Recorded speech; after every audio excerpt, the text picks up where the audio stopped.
we should start by talking about what David has brought. Oh, yeah.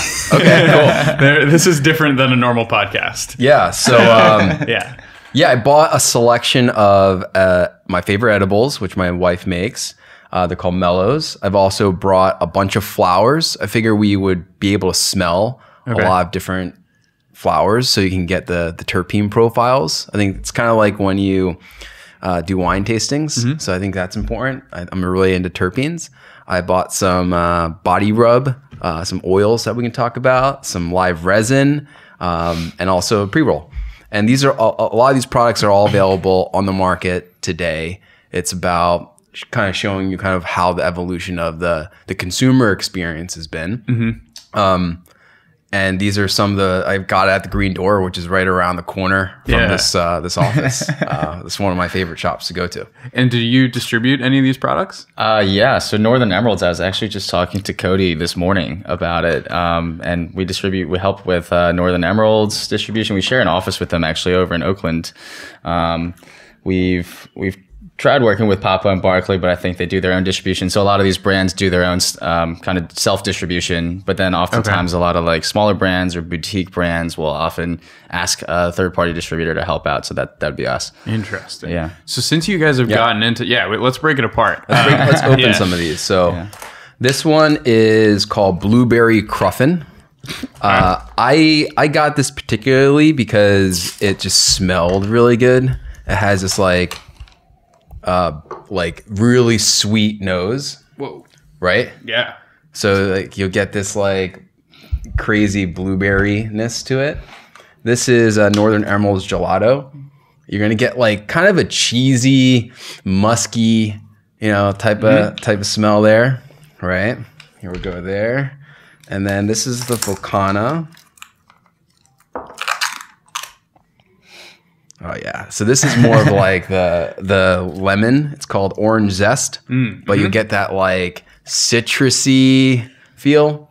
Yeah. And like when you smell flowers that have that citrus feel, you get way more of that uplifting, energizing, like head high. Yeah. Really? So that signals what strain it is. Yeah, just for the sure. smell and the effect. For sure. Usually it's like sativas have more of like a head high, like citrusy, lemony kind of like aroma to it. And that's kind of just like the terpene profile, which is basically just like what you imagine is like a flavor profile for weed.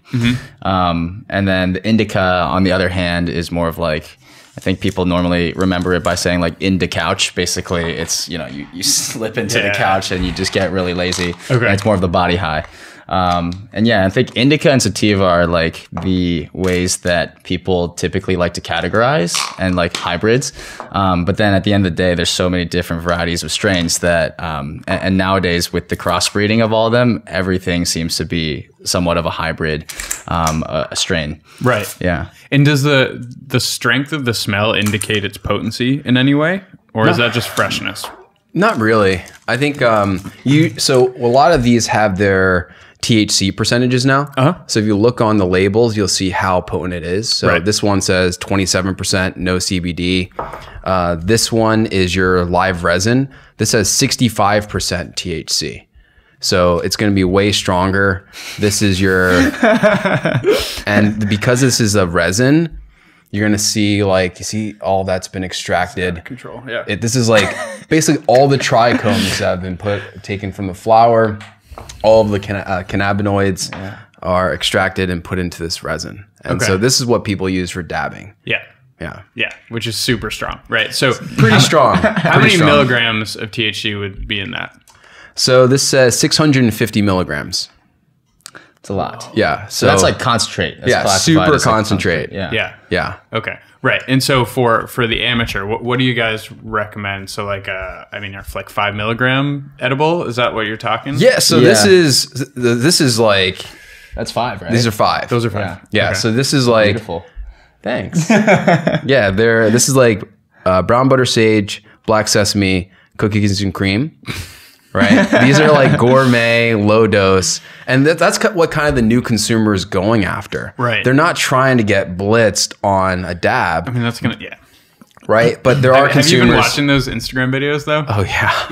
Yeah. I could not compete. Yeah. No, there are people literally doing like 2-3 gram dabs, full dabs. Oh my God. And just like fully living to tell the tale. Yeah. And they're just like, all right, cool. We can go, go walk the dog now. Yeah. But like for what we're seeing in the market, the new consumer, wants to do more microdosing. Really? Yeah. So, microdosing, I think, has revolutionized how I think about, cannabis consumption. Yeah. Right. Because, we never knew back in the day what you were really getting. Right. You just were like, all right. Yeah. You just show up at the store. Green. It's good. Right.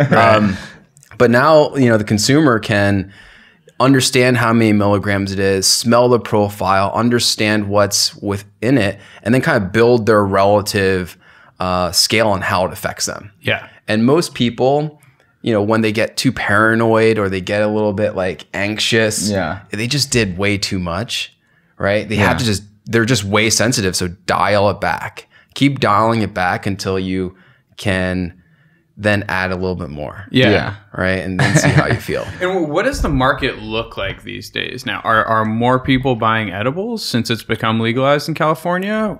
I think what's happening?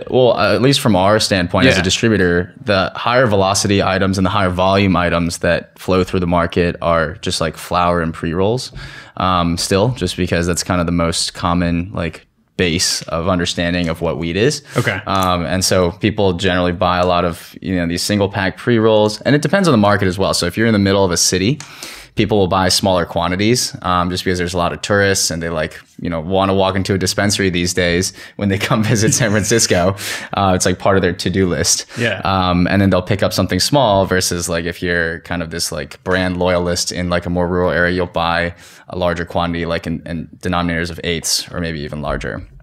And then edibles are a big part of it as well. And I think it's typically for the kind of newbie weed I guess experiencer. And for edibles, the argument for that eventually being a bigger market is that, for people who haven't consumed weed before, or smoked before, they have to kind of get their head around like 2 levels of friction. One is just like smoking first, anything. And then second, the weed part.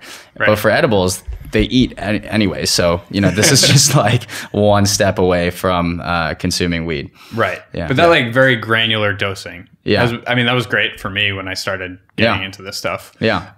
But I just find that it's a completely different sensation anyway. Yeah, like it is. Yeah. Yeah, you're metabolizing it through your liver. It's more of a body high. You are, the onset takes a little longer too. Yeah. With edibles, you're looking at typically an hour, maybe an hour and a half. Yeah. There's some like beverages, like California Dreamin', which is a YC batch. Theirs quicker. Yeah. So their onset's quicker. Yeah. The category that we see that's growing pretty quickly is the concentrate market, but through vapes. Okay. Right. So like here are a couple examples. I brought some eras, and then within each one of these, I have a different pod. Mm-hmm. So I carry around different pods for different feelings. This one is a forbidden fruit. So this is kind of like an indica. It's a little bit more of a chilling out type of strain. You have the over here AC/DC. That's pine. It's a CBD strain. So when I'm not looking to get really high, but I'm looking to take the edge off a little bit, that's why I really turn to CBD often. That's probably the cartridge I switch out the most. And then I have this Nina Simone here, which is Nina Limone, which is a sativa. Yeah. And this is from Legion of Bloom. This is way more when I just want a little kick up. And what's great about it is I can take a little bit of a puff, and it doesn't smell. It's discreet. Yeah. And I think that's what people are looking for. That's kind of what the edibles do for people as well. They can just put it in their bag. They can eat it. Yeah. Flower still has that smell. I love it personally, but there are people that have that stigma attached to it, that have that, I don't want to smell like weed. Dirty. Or my neighbor's going to find out, or my landlord. Yeah. So it's, I recommend if that's the thing, you can go with the concentrates or find a vape. like a Mighty from Stores and Bickle, where you can store it, like, you know, do a vape without, you know, combustion, and it's not that smelly. And in terms of your market, your average customer for you guys in particular, is it across the board growing? Is there a certain segment where people are really taking it up, like in terms of age or demographic? The fastest demographic we're seeing is actually the baby boomers. Really? Yeah. They are coming in, and they are, you know, they're replacing a lot of their prescription drugs. There's also this feeling of, I don't want to feel old. It's like a symbol of youth. Yeah, right. Which is super ironic, because this is the generation that kind of brought us the war on drugs and supported, you know, this movement that, and for us, you know, DARE. They worked at DARE. Yeah, right. Yeah. They pushed DARE, right? They were like, you know, they were kind of hippies, or they knew about it, but they kind of bought into this war on drugs mentality. And it's, you know, funny, ironic that they're coming back to this, you know, because of their health ailments, and, you know, their feelings have changed, which is good. I think it's a positive direction. And I think there's this whole kind of like branding around like wellness as well for weed. Not just the fact that it gets you high, but also there's like CBD effects that kind of have medicinal properties, or just herbal. Like, it's kind of seen as somewhat of like an herbal remedy, or you know, something like that helps your general day-to-day lifestyle. Yeah. Can you break down CBD for people who aren't in the know? So I think it stands for cannabidiol. I don't know how to actually say cannabidiol. Cannabidiol, yeah. And it basically comes from, you can actually derive it from two different plants, like marijuana and hemp. And so the hemp-based CBD is legal, and you can sell that anywhere. Okay. So you can get it at like Costco if you want. I've seen like hemp lotion and like all that sort of stuff. But then there's also just like CBD products that are derived from marijuana that can be sold in dispensaries. And essentially what it is it's you know, for I guess the layman, it's THC without the effects of getting high, and you know, it'll have like medicinal properties that essentially will reduce pain, and it'll basically generally make you feel a little more chilled out, and you know, otherwise you won't feel too much of an effect of getting the high of THC. Okay. The crazy thing about CBD is, if you look at, you know, I don't know if you watched that CNN special Weed from Sanjay Gupta. He had a few years ago, but you know, essentially CBD was really helpful for people with epilepsy and you know, that had seizures.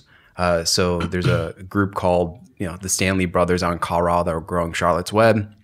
And what's crazy is, if you looked at the history of cannabis growing, a lot of it was bred for potency. It was also bred for smell. Yeah. But people didn't really understand the science around what was in it. And so with the legalization of it, with the requirements of lab testing, they started finding other cannabinoids. And CBD, THC are two of perhaps hundreds of cannabinoids within the plant itself. So you're seeing research on THCV, THCA, CBN, CBG. All of these different cannabinoids are helping people identify ways to help them in their life. And with CBD, especially if you just take it from hemp derived, the problem is you don't have this, what they call the entourage effect. And what that pretty much means is each of the cannabinoids kind of help each other with the effect. And so that's why when you look at something like Popham Barkley's like 3-to-1, and you're putting this on, you know, sore spots, it has a better effect than if you were just gonna get a CBD lotion. Right. Okay. You kind of need one or another to balance it out. Like complement each other. Yeah. And like products nowadays, apart from just being strain based, as what you would normally buy back in the day, you're like, I'll buy some Blue Dream or some of this, and based on strain. Now a lot of products are ratio based or like effects based. So they'll have like higher THC content to lower CBD, or 1-to-1 or up to 10-to-1. And that's just driven by becoming more mass appeal, right? Because the customer goes in the store and they're just like, dude, I want to feel this way. Like, I don't know all this lingo. Or is that not true? I think I think the lexicon is continuing to build. I mean, a lot of people don't know. Yeah. And I think it's kind of like wine. Right? Where you have your percentage of alcohol, but then you have your tannins and kind of how how it smells. I think that next frontier is really going to be around the terpenes, right? You're going to have your THC and CBD percentages. Yeah. But, if you put this red Congo against, this lemon meringue, the smells are completely different. And you're going to feel a little bit different as well. And, that's just how I've been human trialing myself. and so for stuff like this rub, how do you derive the different strains, or rather the CBD, for instance? Like, how do you pull the CBD out but not everything else? Yeah, so there's a number of extraction methods now that's kind of bucketed into two categories. You have solventless, and then you have solvent. Okay. So solventless is kind of like with Mellows. She uses actually this gold seal red Congolese through an ice water extraction. So it's basically you take the flower and you trim, you run it through cold water and ice, and then you sieve out the runoff into bags. And those bags produce hash. You dry it out and you have this hash that hasn't been, extracted with anything else but just water and some movement agitation. Then you have, CO2, you have BHO, which is butane. You have alcohol distillation. And so they put the flower through there. They actually rip apart everything. They take away the terpenes, they take away the cannabinoids, and then they reconstitute it at the end of it to bring it back to what it is. Right. And so when you look at something like a 3-to-1 CBD or THC to CBD, they most likely extracted it, probably CO2. They were left with different compounds. Then they measured it, see what the concentration was, and then they put it back to the ratio that they wanted. Got you. Okay. Now, so is Meadow making any product?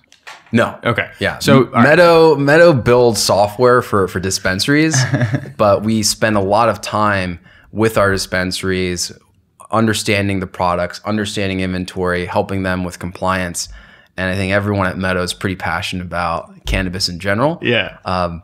So yeah, we're very much software based and working with a lot of people within the supply chain. Okay. And Vincent, similarly, you guys aren't making anything. You're doing distribution. Exactly. So company's called Nabis, and we basically do distribution, like licensed distribution. So we'll basically just move product at a wholesale level in the supply chain. Okay. Yeah. And what caused both of you to not get into manufacturing, but the actual higher level of the business? That's a good question. I think for me, at least, it's a pretty capital intensive side of the supply chain, just because you need to buy all the equipment and machinery and have the expertise to produce everything. Yeah. And that was not something that I was born with or came with. And so, a lot of people who do manufacturing will essentially white label for a lot of other brands. And, for us, we actually had friends who are manufacturers rather.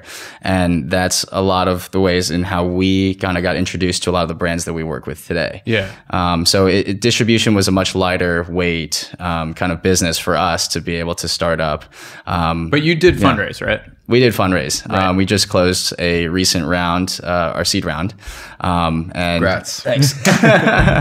Yeah, and it was quite different. It was quite an ordeal compared to tech or finance or any of the traditional kind of VC fundraising industries, just because we're licensed entity. So we have a distribution license in Oakland. It's a Type 11 distribution license in California. Okay. And it kind of creates a lot of friction as far as what investors feel comfortable investing in. Meaning you're going to have to throw a bunch of their cash at just getting a license from the get-go? Yeah, so that was something we had to do. It wasn't too expensive. It was several $1,000s to get the process done. But on the fundraising side, it creates a lot of friction just because for a lot of institutions that can write larger check sizes, they have LPs for their funds that basically they sign LP agreements that say you can't invest in certain vice industries like gambling or alcohol or weed, of course. Cannabis, yeah. Right. And was fundraising similarly difficult for you guys? For Meadow? Yeah.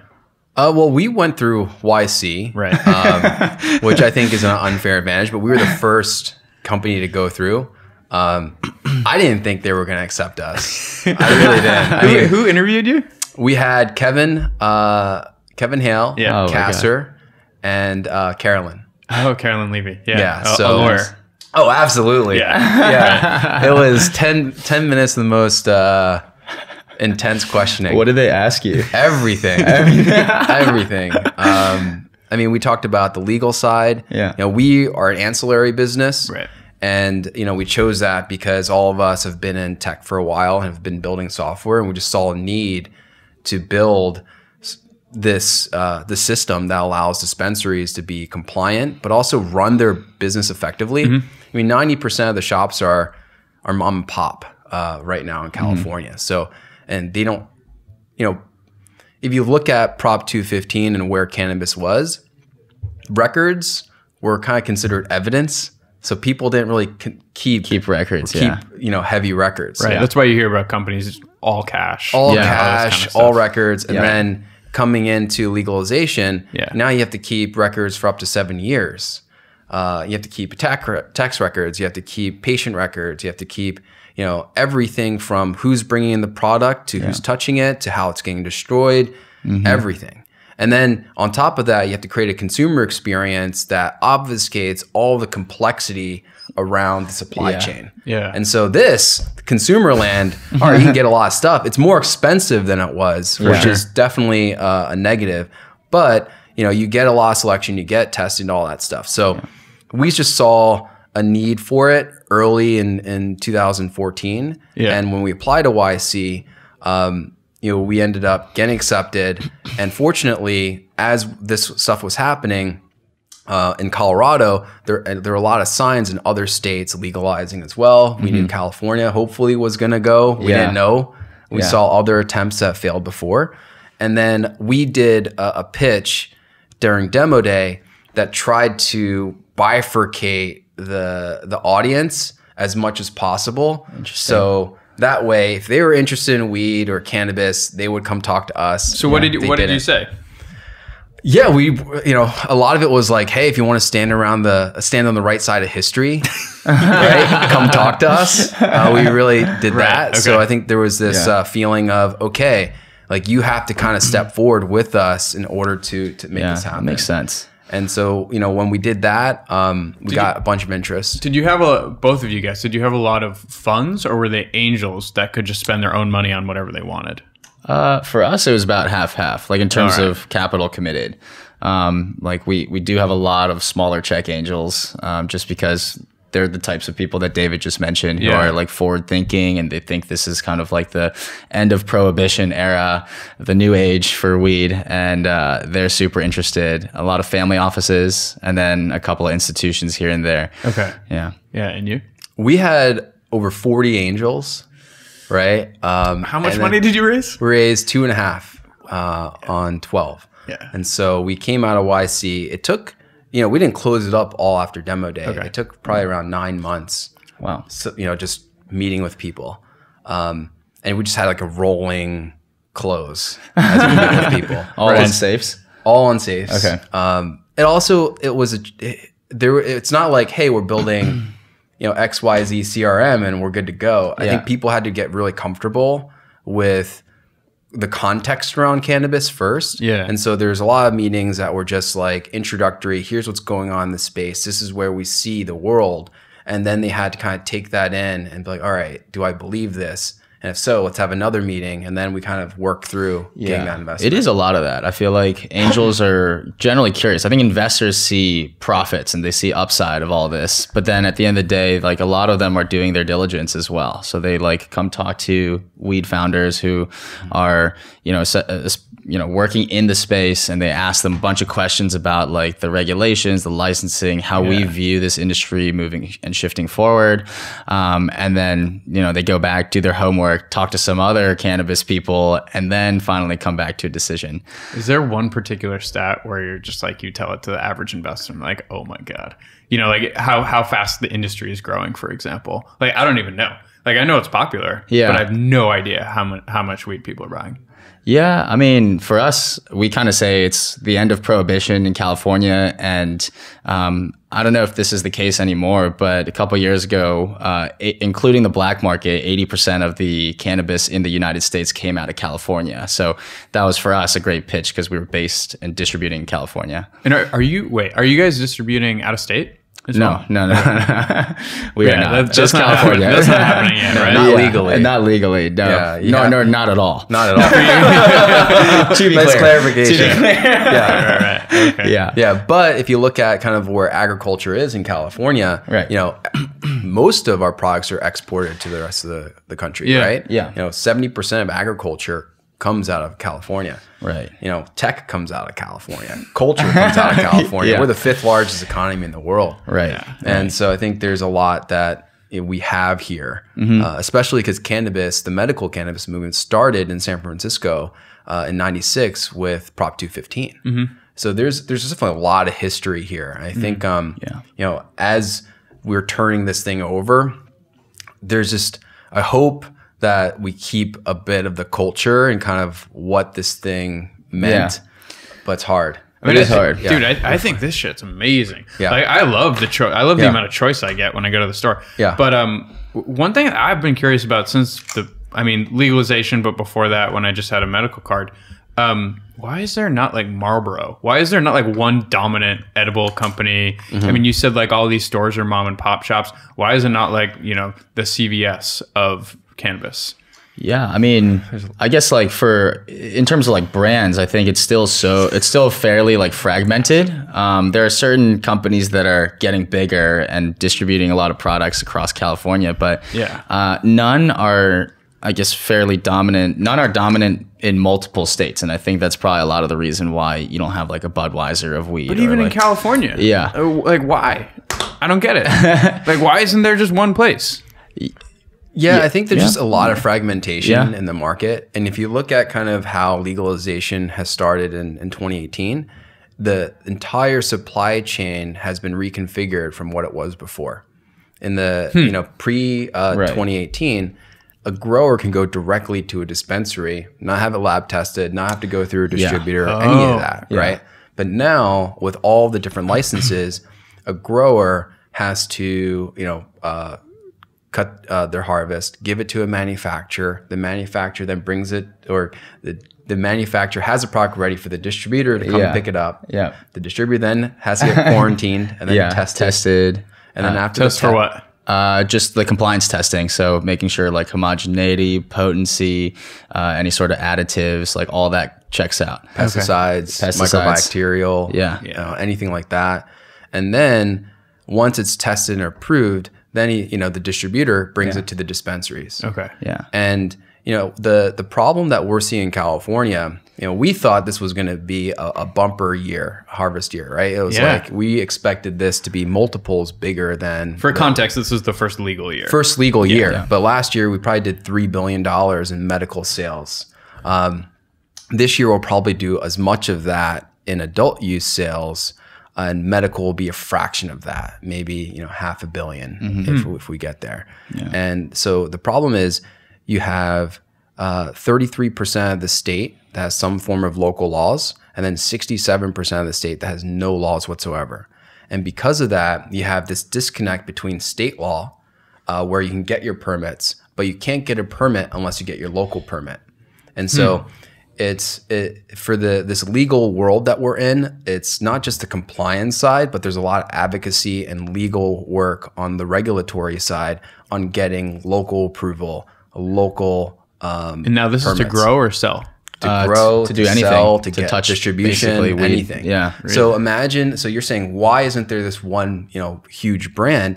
It's because there's so many hoops to jump through. Yeah. There's and the state's massive. Sure, it's massive. It is massive. This is not like Oregon, right? Yeah. It's just a massive state. And then you have a disconnect between areas that have licenses, areas that don't. Right. And then people trying to get licenses in these areas, but being throttled because of local governments that haven't created those laws. Yeah. And is the same thing is true in Colorado and the other? I mean, I assume California is the biggest state in terms of volume, like sales, for right? sure. And then following that is Colorado, or you have Colorado, you have Oregon, Nevada's pretty big. Nevada, because of Vegas, it's pretty big. Yeah, Really? Okay, and then Canada.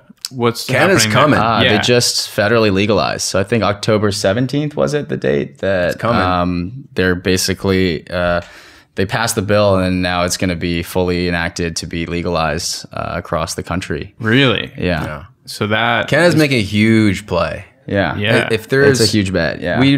I don't know. I think if you ask a lot of people in California cannabis, like if they can name all these provinces a year and a half ago, you're probably like, no. Yeah. Right. But now, you know, with Toronto, like Toronto's coming up, you have Vancouver coming up, you have basically these companies that were privatized with the government. Yeah. And now they're opening it up with into public markets, right? And now these huge, massive Canadian companies that are listed got all this capital. Yeah. And now they're investing it into, you know, their own operations, but now bringing that capital down into legal states like California. Yeah. No, we've seen a lot of that as well. I think part of the whole like consolidation pattern that will come just because the market's so fragmented right now will be heavily pressurized by Canadian, like publicly traded, heavily capitalized companies, just because they're coming in and they're buying up pieces of licensed businesses in California and other states in the United States, just so that they can have their stake in the ground for the future. Yeah, and so that's just to, you know, go back to why isn't there this massive brand? It's because there's no capital too, right? Not only do you have all these hoops to jump through on the regulatory side, but there's not banking. You can't. Well, so it's a small this is the other thing, right? Because the FDIC, obviously federal, right? Yeah. And it is not federally legal. So what do people do for banking? Yeah. Well, it's kind of like a Band-Aid solution for everyone, I would say. There's like small like credit unions that will bank cannabis companies. There's other banks. Some people just use, you know, big banks, but then they don't mention anything. And generally people have, for licensed businesses at least, they have multitude of banks and they spread their cash across everywhere. Because you touched on earlier, more than, I would say for us at least, more than 90% of our transactions are in cold hard cash. And so we have safes everywhere as well as a banking solution. And how do you guys do it if you're doing delivery? Well, so we work with the dispensaries that do the deliveries. These delivery operators collect cash on site. So you place the order, they come to you, they, you know, give you the order, you give them the cash, you check your ID, make sure everything's, you know, on the up and up, and then they take that cash, bring it back to the dispensary. And that's it. And they just kind of go back and forth, right? It's not like an ice cream truck. Well, that's what's really interesting. Now it is allowed for the ice cream truck model. Coming into 2018, it was a hub and spoke model. Okay. And now we're actually in the proposed. We've had 3 different sets of regulations this year. Okay. This year. Yeah. And then the proposed regulation, we've been in what we call emergency regulations land. Oh, okay. And then we have the proposed regulations that should be coming out in the next few weeks. And in that, this iteration, there was a proposed reg on allowing delivery operators to deliver anywhere into the state, even in prohibited areas, which is in contention with the chiefs of police, the League of Cities, that California definitely prides itself on local control. So if that does open up, you'll have the ice cream truck model or the taco truck model, whatever you want to call it, whatever truck model you want, that can carry up to $10,000 worth of product at any time to deliver anywhere across the state. Wow. How much do you guys carry?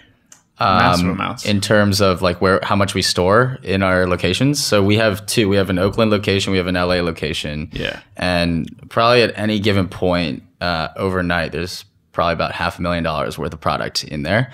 And then flow through, there's just millions a week of product that doesn't sit there. It just kind of, you know, hits the inventory and then the next day it'll go out or something like that. So and it comes in all shapes and sizes. So a lot of it will come in packaged, final packaged goods, and then oftentimes it'll just come in big, just like gigantic trash bags full of 20 pounds of just raw material flour, basically. Wait, seriously? Yeah. So, what?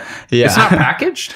No. Are you guys packaging in the dispensaries? We don't do packaging. There's co-packers in the industry or manufacturers who can do the packaging. But for us, we basically just take final packaged goods and deliver it to retailers. That's our main business. But as far as the licensing roles and responsibilities responsibility goes, no one can move product between two different licensed entities without a distributor. So even if you're just like a farm moving your product to a manufacturer, you have to contract out a distributor or get your own distributor's license in order to move it. And the reason behind that is because I think the state government wanted to hold one licensed party accountable for all things like tax and legal compliance, to which the distributors were kind of the gatekeepers for all of these products before it hits the retailer shelves. Yeah. And so we have to be in charge for like compliance testing and making sure that passes, excise tax collection, cultivation tax collection, remitting that to the state. So it's not just like money that we have to remit back to the brand. It's also money that we have to remit to the government. So we are kind of just this like hub of the supply chain that all product has to funnel through before it reaches a consumer. Okay. So, and on that tax side, I'm curious, because what's the rate? 20 something %? The cultivation tax is per pound of either trim or full flower, and that's $2.75 or $9.25, right? Something like that. Something like that. Yeah, it's basically $150 per pound, around that, and then the excise tax is 15% on the wholesale value, and so and that's also taxed again at the retail level. Yeah. So your sales tax taxes the excise tax on all the products. No, there's taxes everywhere. And that's why the prices are high. Yeah. Right. And for the most part, that upside is for the government. Like, are the farmers earning more now? No. Everyone. That's why these products are just so expensive. Is because it has to be baked into that. I mean, we recently learned. So, like, if you wanted to, the city of Oakland passed these just city tax laws that are 5% of gross receipts of sales. So it's not just like 5% of your margin. It's like of gross receipts. So if you buy it at $1 and sell it at $1, you're technically just making nothing. But then because the gross receipt's $1, you have to give 5 cents to the government. Yeah. So you What's lose the money. limit on this stuff? Because like the value is still so high. Yeah. You know, when I used to buy a 300 milligram bag, I was like, of gummies that would last me forever. Yeah. Like I'm not eating 30 milligram gummies. No. Like this, no. I just pass out. Yeah. Which fine or whatever. Yeah. But now it's like, I think $28 for a 100 milligram bag. Yep. And do you guys sense that there's a lot of price sensitivity? Absolutely. Okay. I mean, I think that's what, I was alluding to with the medical market being, pretty much decimated. The irony of legalization is that there's a lot of medical patients that have gone and turned to the illicit market for their products. Right. The people that are medical, they're not, they need it as medicine. They're not there. Yeah. They want higher dosage. They want more value. Yeah. And, because they're eating it every day or every week to sustain their daily life. But because of the imbalance of prices on the legal market versus illicit, a lot of medical people have turned to the illicit market. Back. Yeah. Yeah. I don't know. Isn't that crazy? Yeah. The state didn't see that coming? I think they did. Like, I don't even understand the point of having a card anymore. There isn't really. Yeah. Except for, higher carrying limits. Or you want to consult with a doctor that really wants to kind of give you a treatment plan. Yeah. But for most, I would say for most purposes, it's the same products that get sold recreationally as they do medicinally. Yeah. Right. Yeah. Yeah, So because it's pretty complicated. There was a dual supply chain in the beginning of the year, an adult use and medical supply chain. So if you were a producer and you were producing medical products, you could only sell to medical people and vice versa on adult use. But then they combined it, and now you have people that are like, well, there's probably going to be more throughput on adult use, so I'm going to create more product there. Yeah. Yeah, but in order to get your the state official card, if you get that, then you can get your tax, your sales tax exempt. So, but it's like $150 to get it. It takes a few weeks to a couple months to get. Yeah. And then once you get it, it expires in a year. Yeah, dude, I haven't. I'm just like, what's the upside? Yeah. Like, I save like $2 or $3 or something. But I'm not consuming at that level. If you spend, a couple grand a year on medicine, then it makes sense. But, I think in today's society, it's really tough to kind of make someone jump through all the hoops to get it. Yeah.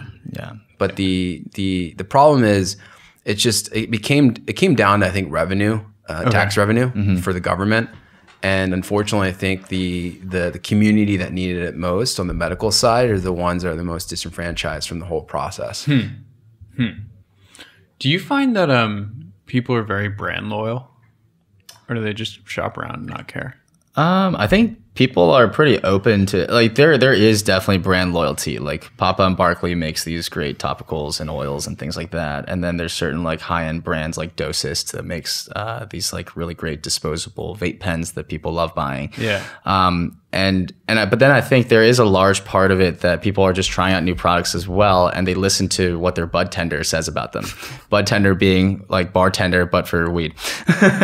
And oftentimes a brand will go, and the way that the bud tender learns about all these products is brands, as part of their marketing, they'll go into dispensaries and do demos for these bud tenders, and they'll just pitch them on things. So whoever has the higher marketing budget will go in and just buy out shelves for the dispensary, like shelf space at the dispensary, and they'll teach all the bud tenders at all the major locations, and that's what'll get pushed through the most. Man, I need to get some recommendations from you guys, because like the people that I talk to when I go to the store, I think they're sampling a little too much. Yeah. That's the thing. The also thing that there's been some pretty I call apocalyptic events this year, where there's brands that have just been wiped off because of the regulatory side. So people that are used to getting a specific brand aren't getting it anymore. I think July 1 was probably the biggest thing that we saw. Yeah. So July 1 was when they implemented phase 2 testing, which essentially was around pesticides and potency. And then people that couldn't pass it essentially were DQ'd from the market. Yeah, it was pretty bad. It was insane. There's videos. Well, because for compliance, you have to record yourself disposing of the product, whether you burn it or smash it or whatever. There's videos of dispensaries just like as evidence, just like damaging all their products and just basically having this huge demolition day of like millions of dollars worth of product. There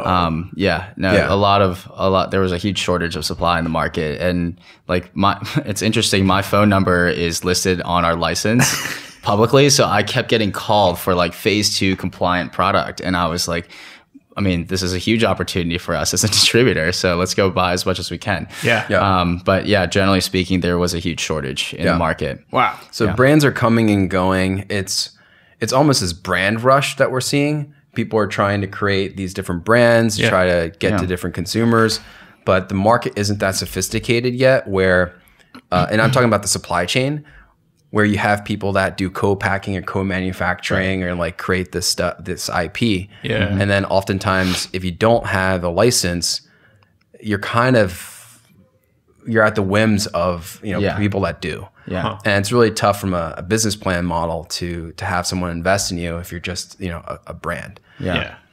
So where do you guys see the market going then? Like, we have all this regulation coming up, like seems like a bunch of random question marks, but obviously you're raising money, you're in this business. Like, what does it look like in 5 to 10 years? I think, at least from where we're sitting, I think it'll probably be another few years before anything federally changes. And more states will continue to pass favorable regulations towards cannabis. So a lot of them will start out by decriminalizing it and then making it medicinally available and then eventually recreationally available. And then once enough states kind of ratify those laws, then I think then the federal government will eventually see a more favorable light as well as far as the legal side of things. But until then, the way we have to expand is, although we're currently in California, we actually have to set up a different legal entity in each state so that we segregate out our business so it's not interstate commerce, and basically expand that way from state to state, and then have like a holding company that manages every other child company. Gotcha. So there's a huge just cost of upkeep of your business as well on like a legal compliance standpoint, security, and it's just like licensing and everything that. Currently, it's hard to build a business in this industry because there's also a shortage of capital too. Have you thought about getting capital from any of these Canadian companies? Like, are they investing in? Yeah, they are. I think they're more so seeing all the players right now as like pretty young, so they want to just like buy out companies here and there for their licenses. So we have seen some like distribution companies at least get bought out by Canadian companies, and I think it's hugely just like stock packages, and like the C-levels will go join the company, and then the rest of the company kind of gets let go. And so it's been kind of this like brutal M&A like climate right now. Yeah. But it does provide a lot of opportunity for, you know, small guys like us who can stay afloat. Yeah. And how about you, David? What do you think the market's going to look like?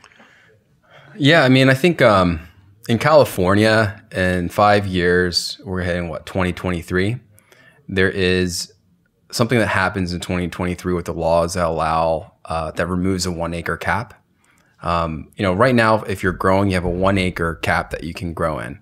However, people have been doing stacking, so they get a bunch of licenses to stack. But once 2023 hits, unlimited size grows can happen in California. Sure. And so, you know, I think the small farmer is going to be in a tough position when that comes out. And so they're going to have to really think about their genetics, their terroir, where they're growing, communicate value to the consumer that buying from a small grower who puts a lot of love and attention and sustainable growing practices that the consumer can buy instead of just these monolithic big crops. You know, in 5 years, I think I personally would love to see the entire country being legalized. You know, we're Meadow. You know, our goal is to build the best software for the industry. Yeah. But more than that, it's about access for everybody that needs it. You know, even if you're a kid with epilepsy, you should be able to get your CBD oil in school administered by a nurse if you need it. I think the things that we're at odds with right now is we're such a young industry that is standing on the foundation of advocacy, right? This was all about advocacy and patient rights and access and, you know, legalization to some extent. But it's like now with this industry model, you have the capitalization side. And with such a small industry that's essentially ceding a lot of ownership to, you know, the capital markets through either Canadian companies or other bigger companies that are a shell for other bigger companies, you're at odds. You're playing a game that you're already kind of at a disadvantage from especially from the OG people. I think it's going to be really important that people band together in order to kind of move forward. But you're already seeing alcohol move in with their investment in Constellation. You have rumors with Coca-Cola doing a CBD drink. Beverage company. Right. Yeah. You have Constellation. Yep. Yeah. So you have What are they? They are the guys behind Corona. Oh, all right. Yeah. right. So more drinks. Alcohol, Yeah. Pharma. You're going to see tobacco. Yeah. You know, these are huge players that are seeing their market shares change because of cannabis consumption. Yeah. And so I think you're going to see a lot more M&A activity. You may even see it's feeling very frothy right now if you look at the Canadian markets. But because there's only so limited access to invest, that capital flow keeps coming. It very much feels like the internet.com like bubble that was getting created. Yeah. And sure, there's going to be a handful of winners, but my fear is that there's going to be a lot of people that are just out of the game. Yeah. And then we're left with, you know, less selection. We're left with less operators that have built this, you know, industry and this movement. I think you're also going to see a lot more exporting globally. You're already seeing contracts being made with Canada and other countries. I think you're going to see a rise in Spain and Germany. They're going to be coming out and being bigger players. But I think, because I actually don't know, like internationally in Europe, for instance, you know, if you buy cannabis somewhere, where are they growing? Like, is that coming from California somehow? How's that working? Yeah, Not yet. I don't actually know where they get it from. They must grow it locally, I'd imagine, or bring it in from somewhere in South America. I think that there's a lot of grow ops down there. Canada too. Yeah. Yeah. It's interesting when you're talking about the advocacy side. Have things like High Times and like, you know, Cheech and Chong, have they been more harmful or beneficial for the industry? I think on a raising awareness level, it's been beneficial. Yeah. Although sometimes the messaging isn't quite the level that we need it to be, because a lot of times just like funny memes or like some, you know, joke about just like your friends getting high. But I think I guess, you know, to a certain extent, it's a strategy to raise awareness as well, because that is what captures eyeballs. Yeah. And then, you know, High Times does provide a lot of just like newsworthy articles about cannabis as well. So I think there's kind of a lot of shift in media focus as well for High Times and like herb.co and all these sorts of like cannabis media companies. Okay. Yeah. I mean, they're definitely they're pioneers in this and getting the message out. Yeah. I mean, you know, it's hard to imagine the fear that people had and the stigma that surrounded this 10, 20 years ago. Yeah. When they were still publishing articles around home grows and Cheech and Chong coming out smoking a fat blunt, you know, in public. Or these are people that have helped push this thing with a segment of the market that could gravitate toward it. I think the problem was there are a lot of people outside that didn't necessarily want to affiliate with that, you know, segment of the population, and became more stigmatized or more stereotypical as a stoner. Yeah.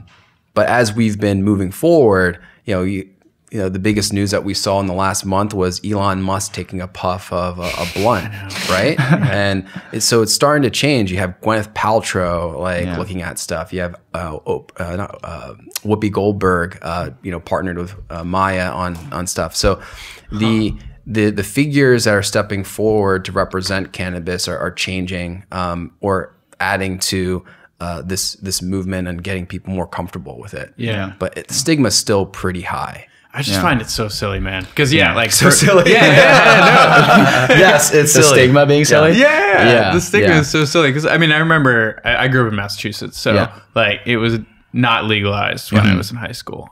So you know, we existed around all of that. But you know, obviously, you knew people that were smoking. Whatever. Yeah. Like this is like such a crazy mismatch of media and reality. Yeah. And now I find it happening all over again with psychedelics. Yep. Yeah.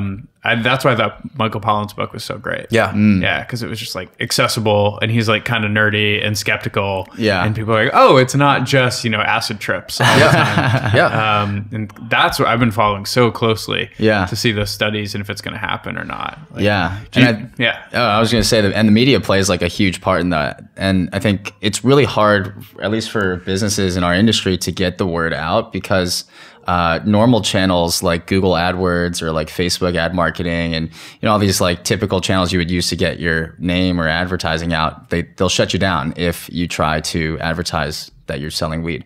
And so Really? Yeah. So how do you grow?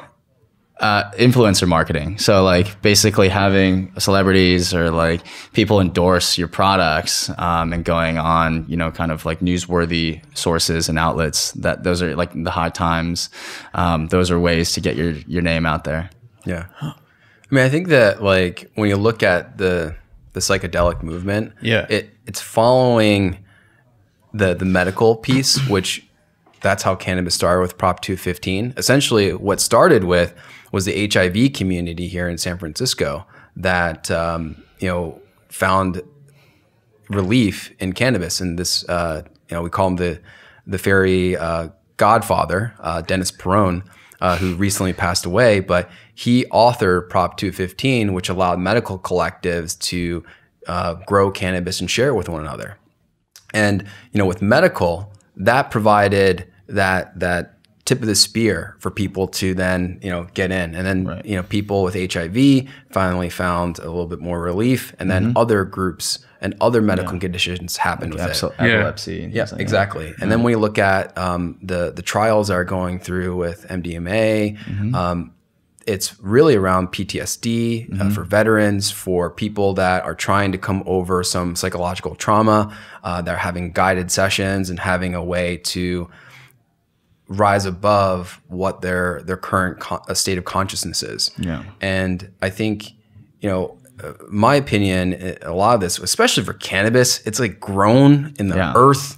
It comes it's like a biological plant. It's like a biological plant. It's almost like to me, it's a human right to have this, right? It's from the earth. Right, It's not like someone, made this and, but I think what's crazy, especially in the world we live in with so much hyperconnectivity, so much stress and like all the day to day, we need to find outlets to go inward a little bit more because there's just so much stimulation outside. And, one of the reasons I love cannabis is that it allows you to kind of have that. And then, on the psychedelic side, it's another leveling up and a whole nother sense of awareness of yourself and how you interact with the environment around you. Yeah.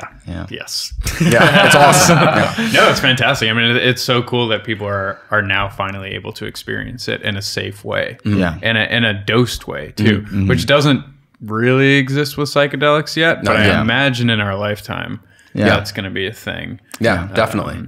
I don't know who's the bleeding edge on this. Like, it might even be in the States. It seems like most of the funding and the studies are happening here. MAPS is a really good organization to follow. They're the ones that are really pushing the trials, and they're if there's people that want to fund the movement for psychedelics, MAPS is a great organization to do that. Cool, right on. So on the legal side, I've been really intrigued by people being exonerated.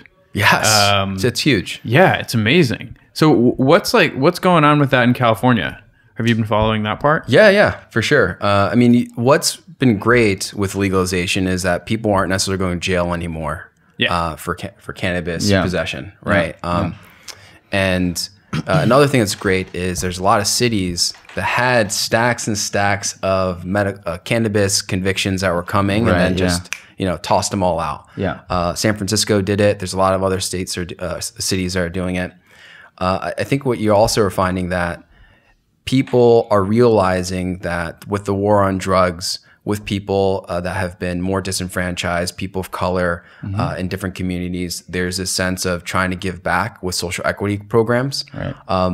And so not only is there a decriminalization, but there's a movement on creating an on-ramp for people to get into the industry. Yeah. I mean, for us, we actually have a social equity partner for our license. And what that means is it basically just incentivizes us to help incubate, if you will, like a smaller like cannabis business that's run by a business owner who's been formerly convicted of a cannabis crime or like lives in a certain area that is has been disenfranchised due to cannabis crime activity. And so for us, like we basically contribute to 1,000 square foot of rent for each month to one of these social equity partners. And that actually expedited our licensing process earlier this year. So the government actually is creating ways to incentivize like businesses to help other businesses that are run by these disenfranchised folks in the past to help them get their operations up and running. Man, it's so awesome. Yeah. That's so great. There's definitely a lot more work that needs to be done. Like what? Well, there's a lot of it's funding, right? So Senator Bradford just had AB 1294 pass, or SB, I think 1294 pass, which is a $10 million fund, which will be given to different social equity programs to help jumpstart their business. The issue that we still have is people, you might have resources and rent, but you still need capital and know-how to kind of run through. Yeah. And there's still a lot more that needs to be done in order to help this group to move forward in this industry, especially as other players in this game board have been leveling up and right. Well, that was kind of the narrative, right? So you're just like, all these people who have been put in prison for years, jail, whatever, and then like a bunch of white kids come in, and they're like, "Oh, it's legal now, cool," and then they just win the game. Yeah. Right. And so yeah, I mean, I don't know the legal situation as well as you do, but it seems like that is not figured out yet. No, right? Not at all. It's not. Yeah, I mean, because you obviously you apply to YC, you get some money, and then you're off to the races. Yeah, off to the races, right? Yeah. But you don't have incubators like YC really. You have the Hood Incubator, you have Supernova. Hood Incubators based in Oakland. They're an incubator bringing some companies in, but they don't necessarily have millions and millions of dollars in the bank ready to fund people. Yeah. Right. And then you have groups in different cities that don't have unification around their programs either. Right. But there's some interesting things happening within San Francisco. You're going to need to hire 30% of your workforce from social equity people. You also, as a dispensary, may need to have a certain amount or certain percentage of your shelf space of products created and manufactured by people from social equity programs. So there's definitely still a lot of thinking around that needs to happen, but people are trying. And I think the key in all of this is for the consumer to really recognize that when they're buying, one of these or like even Flocana supports artisan small growers up in Mendocino and the Humboldt and Trinity's Emerald Triangle. So when you're buying Flocana, you're supporting a small grower. And that's why I think more, not just the knowledge of how to distinguish what is in cannabis and how it makes you feel, but who made it, why it was made, where it's coming from, all of those pieces need to be connected for that value proposition, why someone would pay, X dollars more for this versus that. Right. Just kind of startup-y questions. Were there, I mean, because you've both done YC, you didn't go through YC with your current company, but your previous company. Sure. Were there certain elements of like canonical startup advice that you found didn't always apply in the cannabis industry? Or do you just apply like the learnings and say, I guess a lot of it did apply. Like I remember like the whole like do things that don't scale thing. When we first started this, we had a friend who basically ran like a pre-roll company that was distributing across California. And prior to regulation this year is very much just like a backpacking industry where people would deliver their own products to fulfill to retailers. And so what me and my best friend June did was we just drove our like hundreds of thousands of dollars worth of product in the back of our cars across California from like Oakland to Palm Springs, and it was pretty romantic in a way. But yeah, I mean it like part of doing things that don't scale like that kind of helped us learn a lot about the industry, how products were being moved, and like just meeting people throughout the industry as well. So yeah, I think a lot of it does apply. Oh, absolutely. Yeah.